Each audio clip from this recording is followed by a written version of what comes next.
And restrictions were already in place for area beaches through August 1st, but today Nueces County leaders making the decision to close them altogether, at least through Monday, July 27th. So Gulf and Bay beaches will close.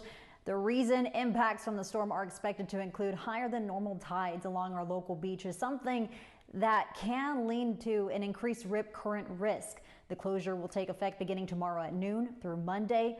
Also starting at noon tomorrow, the parking lots at the Packery Channel and the Windward parking lot will be closed, along with McGee and North beaches.